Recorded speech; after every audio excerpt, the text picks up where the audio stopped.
नमस्कार। यदि आप बरसात के समय पर खीरा की खेती करना चाहते हैं तो को काफ़ी समस्याएं आती है। आप देखते होंगे कि अधिकतर हम जो खीरा लगाते हैं बरसात के समय पर, खीरा क्या हम लौकी भी लगाते हैं, करेला भी लगाते हैं, गिलकी भी लगाते हैं, क्योंकि ये सारी जो फसलें हैं वो कद्दू वर्ग की फसलें हमारी। इनमें लगभग एक जैसे रोग आते हैं, एक जैसे कीटक आते हैं, तो आपको बरसात के समय पर इन्हें करने में काफ़ी परेशानी आती है।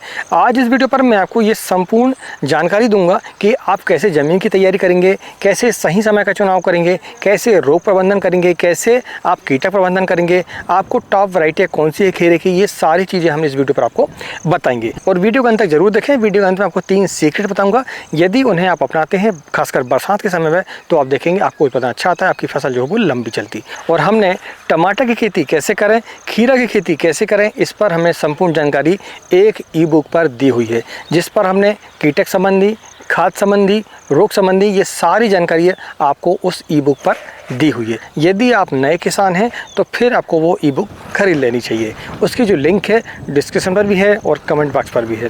आप चाहें तो स्क्रीन पर जो नंबर चल रहा है वहाँ से भी हमें आप व्हाट्सएप कर सकते हैं, हम आपको वो ई बुक दे देंगे। तो चलिए वीडियो की शुरुआत करते हैं। सबसे पहले पॉइंट को जाना है तो वो है ज़मीन की तैयारी। ज़मीन की तैयारी में आप देखते हैं कि जैसे हम गहरी जुताई करते हैं, गहरी जुताई करने के बाद बेड बनाते हैं, बेड बनाने के बाद मल्चिंग हमें करना होता है। तो खाद प्रबंधन में अगर हम देखें, इसमें बेसल डोज की हम बात करें तो बेसल डोज में आप DAP एक बैग 25 kg इसमें MOP की मात्रा आप डाल सकते हैं। आपको बरसात के समय पर जो है सिंगल सुपर फास्फेट की मात्रा आपको डाल देनी चाहिए और सल्फर की मात्रा भी आपको डाल देनी चाहिए, खीरे की फसल हो चाहे वो अन्य कोई फसल हो। तो बेसल डोज आपने डाल दिया। और ख़ास बात यह है कि आप जहाँ पर भी खीरे की फसल लेने वाले हों या कद्दू वर्ग की कोई भी फसल लेने वाले हों तो वहाँ पर जो है ऑर्गेनिक खाद आपको डालनी चाहिए, चाहे वो गोबर खाद हो और चाहे फिर वो कंपोस्ट खाद हो। मैं आपको बता दूँ कि खीरा संबंधी जितनी फसल हैं, चाहे वो कद्दू हो, आपका लौकी हो, गिलकी हो, क्या होता है ये जो फसलें हैं ज़्यादा हार्वेस्टिंग देती है हमें, तो हमें ज़मीन पर कुछ ज़्यादा ही देना पड़ता है अन्य फसलों की अपेक्षा। इसलिए जहाँ भी आप खीरा की खेती करने वाले हों तो वहाँ पर जो है गोबर खाद की मात्रा आप ज़रूर डालें और खाद भी हमें दूसरी फसलों की अपेक्षा हमें ज़्यादा डालनी होती है। तो चलिए गोबर खाद आपने डाल दी, इसके बाद आप बेड चढ़ा दें, बेड चढ़ाने के बाद ड्रिप लाइन बिछाएंगे और मल्चिंग कर देंगे। मल्चिंग में अगर हम देखें तो बरसात के समय पर आपको कम से कम 25 माइक्रोन की मल्चिंग करके इस्तेमाल करना चाहिए। वो इसलिए क्योंकि आप जो है सिर्फ सिंगल खीरे की फसल नहीं लेंगे, आप चाहे तो खीरे की फसल के बाद फिर से खीरा भी ले सकते हैं और लौकी भी ले सकते हैं, उसमें बीन्स ले सकते हैं, आप चाहे तो टमाटर है, मिर्च है, उसको भी आप इसी बेड पर ले सकते हैं। इसलिए आपको मल्चिंग ऐसी बिछानी है जो कि आपको 2 फसलों पर कम से कम वो काम पड़े, इसलिए हम 25 माइक्रोन की मल्चिंग का इस्तेमाल करते हैं। इसके बाद दूसरा पॉइंट हमारा सही समय। सही समय यदि हम देखें तो बरसात के समय पर तो आप किसी भी समय पर खीरे की खेती कर सकते हैं, लेकिन हम देखें तो सावन के महीने में अधिकतर हमारे त्यौहार जो है हिंदू धर्म के काफ़ी आते हैं, जिस पर तीजा है आपका और एक छठ पूजा आती है हमारी, इस पर जो है खीरे की डिमांड सबसे ज़्यादा होती है। तो आप उस समय को भी टारगेट करके खीरे की फसल को ले सकते हैं। दूसरा ये कि अगर आप अभी के समय पर रुक जाते हैं तो फिर आपको अगस्त के महीने में खीरे की फसल को लेना चाहिए। वो जो फसल है आपकी वो आपकी लगभग सितंबर की लास्ट वीक में निकलना चालू होती है। उस समय पर यदि आप देखेंगे तो आपको खीरे की जो रेट हैं अच्छे मिलते हैं। आप हालांकि अगर आपको लगाना है खीरे तो आप कभी भी बरसात के समय किसी भी समय पर लगाएंगे तो आपका जर्मिनेशन भी अच्छा होगा और आपको उत्पादन भी अच्छा मिलेगा। हालांकि उत्पादन के लिए कुछ चीज़ें हैं जो कि हमने इस वीडियो पर आपको आखिर में बताई है। 3 सीक्रेट पॉइंट है जिन्हें यदि आप देखते हैं तो आपको उत्पादन अच्छा मिलेगा और आपकी जो फसल है वो अच्छी चलेगी भी। इसके बाद तीसरा पॉइंट हमारा रोग प्रबंधन। खीरे की फसल में अधिकतर पाउडर मिल्डी और डाउनी मिल्डी और एक आता है हमारा कौन सा, फल सड़न। ये 3 रोग अधिकतर आते हैं हमारी बरसात के समय के लिए।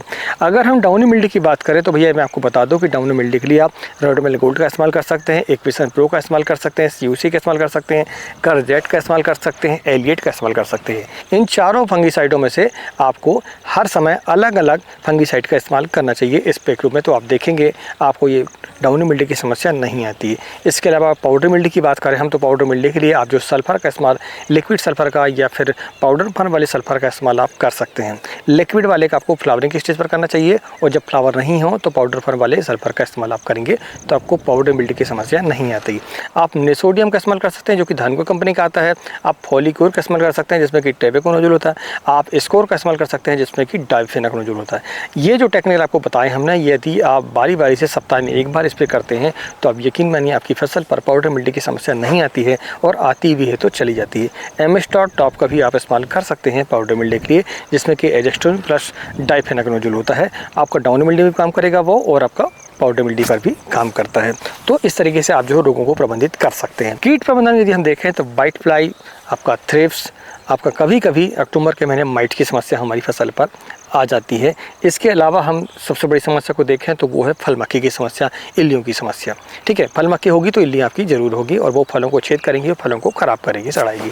तो यदि हम रसचूसक की बात करें तो रसचूसक में जो थ्रिप्स है, आपका वाइट फ्लाई है, इनके लिए जो है थाइमेथाक्सम का इस्तेमाल कर सकते हैं, इमिडाक्लोपिड का इस्तेमाल कर सकते हैं, कार्टाप हाइड्रोक्लोराइड का इस्तेमाल कर सकते हैं, एसिटामिप्रिड का इस्तेमाल आप कर सकते हैं। इन चारों कीटनाशकों को यदि आप बारी बारी से इस्तेमाल करते रहते हैं सप्ताह में एक बार, तो आपकी जो फसल है वो रसचूसक कीटों से प्रभावित नहीं होती है और आपको नुकसान नहीं होता है। अगर थ्रिप्स की समस्या ज़्यादा हो तो इसके लिए आप डेलीगेट का इस्तेमाल कर सकते हैं आप, और रिजेंट का भी आप इस्तेमाल इसके लिए कर सकते हैं। तो इस तरीके से आप कीटकों को कंट्रोल कर सकते हैं।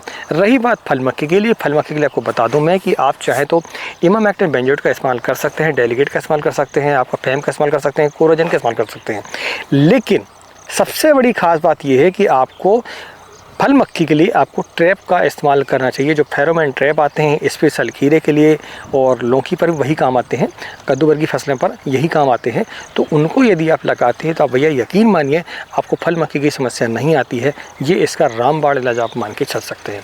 आप कीटनाशक कितने ही स्प्रे कर लें आपको उतना रिजल्ट नहीं मिलेगा, लेकिन यदि आपने 10 फेरोमोन ट्रैप का इस्तेमाल कर लिया 1 एकड़ पर, तो आप यकीन मानिए आपकी जो फल मक्खी है वहीं पर ट्रैप हो जाती है, ना वो अंडे दे पाती है और ना ही फिर उसमें इल्लियाँ होती हैं और ना ही फिर आपका फल चढ़ता है। तो आपको ट्रैप का इस्तेमाल करना चाहिए। अगर आपको ट्रैप नहीं मिल पा रहा है तो हम आपको डिस्क्रिप्शन में इसकी लिंक है, आप वहां से जाकर ऑनलाइन भी खरीद सकते हैं ट्रैप को। अब इसके बाद 5वां पॉइंट है हमारा टॉप वैरायटी में। तो टॉप वैरायटी में अगर हम देखें तो अधिकतर सभी जगहों पर अलग अलग कंपनियां काम करती हैं। जैसे गुजरात में कुछ अलग कंपनियां काम करती हैं, हमारे महाराष्ट्र में कुछ अलग कंपनी काम करती हैं, लेकिन हम एक ओवरऑल आप बताएं जो सबसे बढ़िया कंपनियां हैं जो कि अधिकतर सभी जगहों पर उसके सीड मिल जाते हैं, उनमें यदि देखें तो VNR का क्रस बहुत ही बढ़िया है, कुमुद उसमें वैरायटी आती है वो भी बढ़िया है इसमें, तो 2 वैरायटी में कोई भी लगा सकते हैं।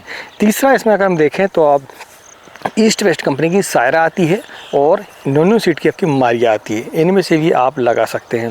इसके अलावा यदि हम देखें तो आपके एरिया पर जो भी अच्छी वैरायटियाँ हों उनका आप चयन कर सकते हैं। सेमनिस कंपनी की पद्मिनी के नाम से एक वैरायटी आती है उसका भी चयन कर सकते हैं आप इंडो जार्डन की ज़ारा वैरायटी आती है उसका भी आप चयन कर सकते हैं। एक नाजिया आती है, नाजिया का भी आप चयन कर सकते हैं। इनमें से कोई भी एक आप वैरायटी का इस्तेमाल करेंगे तो आप देखेंगे आपको उत्पादन अच्छा मिलेगा। और आपके एरिया पर देखें थोड़ा सा आपके कौन सी वैरायटी चलती है। देखिए कहीं कहीं क्या होता है कि वाइट कलर की चलती हैं, कहीं डार्क ग्रीन चलती है, कहीं थोड़ा लंबा साइज चलता है, कहीं थोड़ा सा मोटा साइज चलता है। तो उसके आधार पर आपके यहाँ जो चलती हो मंडियों पर उसी का आप इस्तेमाल करना है। देखिए मैं आपको बता दूं कि उत्पादन अधिकतर वैरायटी के ऊपर तो डिपेंड करता है, लेकिन इससे ज़्यादा आपको आपके मेंटेनेंस कैसे हैं, खाद प्रबंधित कैसे करते हैं, उसके आधार पर ही आपका उत्पादन आता है। इसलिए आपको वैरायटी तो सेलेक्ट करनी है, लेकिन आपको मेंटेनेंस अच्छे से करना होगा। अब ये आपको बातें हमने 5 बताई हैं। अगर जानकारी पसंद आई है तो वीडियो को लाइक करें, चैनल को सब्सक्राइब जरूर करें। चलिए अब हम जानते हैं इस वीडियो की विशेष बात में यदि हम देखें तो पहली बात तो ये है कि आपको नाइट्रोजन कम देनी है। क्या होता है कि बरसात के समय पर बारिश होती है, बारिश के साथ में नाइट्रोजन आपको वैसे भी वातावरण से ज़्यादा मिल जाती है। हम अगर नाइट्रोजन वाली खाद देते हैं तो पौधा एकदम से बढ़ जाता है, उसकी जो पत्ती हैं वो कोमल रहती हैं, उसके जो तने हैं वो कोमल रहते हैं और आपकी फसल पर डाउन मिल्डी की समस्या ज़्यादा आती है। इसलिए आपको नाइट्रोजन यानी जितने भी खाद हैं आपको कम देनी चाहिए। इसके अलावा हम देखें तो दूसरा पॉइंट है दोस्तों हमारा वो ये कि आपको जब भी बारिश होती है, मान लीजिए अगर शाम के बाद रात में अगर बारिश कभी भी होती है तो फिर आपको एक स्प्रे उसके दूसरे दिन ले लेना चाहिए, कोई भी एक फंगीसाइड का जो कि कॉन्टैक्ट हो, और सिस्टोमेटिक का आपको इस्तेमाल पहले से ही करके रखना पड़ेगा। तो अब देखेंगे आपकी फसल पर डाउन मिल्डी की समस्या नहीं आती है। अब तीसरा सीक्रेट ये है कि आपको पत्तियों को रफ करके चलना पड़ेगा, यानी आपकी जो पत्तियाँ हैं वो हार्ड होनी चाहिए, मुलायम नहीं होनी चाहिए। अगर नाइट्रोजन ज़्यादा देंगी तो पत्तियाँ मुलायम होंगी और आपकी फसल पर इंसेक्ट की समस्या भी आएगी आपकी और डाउन मिल्डी की समस्या भी आती है। इसलिए वो 52-34 का आपको इस्तेमाल करना चाहिए स्प्रे के रूप में, तो आप देखेंगे आपकी जो पत्तियां हैं वो रफ हो जाती हैं। दूसरा ये आपको किसी भी प्रकार के टॉनिक जैसे कि अमीनो एसिड वगैरह इनका इस्तेमाल आपको नहीं करना चाहिए।